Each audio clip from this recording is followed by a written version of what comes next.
Appears that the city won't be adding any new fire or police positions this year because of budget shortfalls. Now, when the city council voted to double the homestead exemption and do away with the street user fee, they lost $25 million in tax revenue.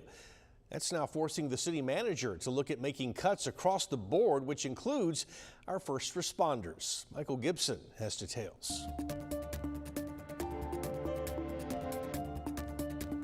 Here at City Hall, there are a lot of options being looked at to try and deal with a $25 million estimated loss in tax revenues. The city manager has instructed all departments to try and cut their budgets this year, and also police and fire are going to be affected by this move.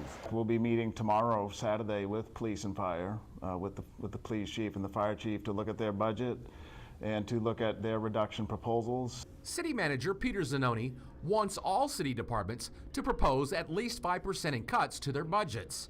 That's because of $25 million in lost tax revenues. One thing that we're talking to both chiefs about already is that we probably won't be able to add additional positions.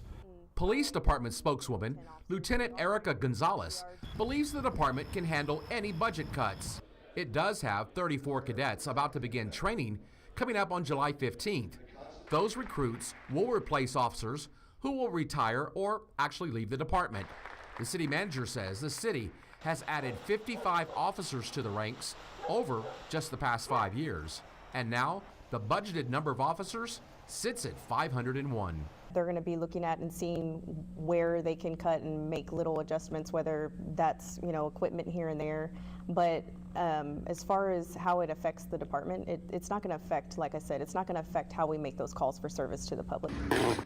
The fire department has been able to add 41 new positions over the past 3 years.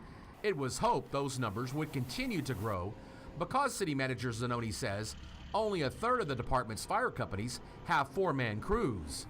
Another budget being targeted is street paving. There potentially may be a reduction in street funding based on everything that we know today because the street user fee was not renewed in the last year budget.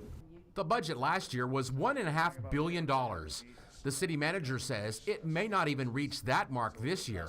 The budget will officially go to council on July the 30th. Michael Gibson, 3 News.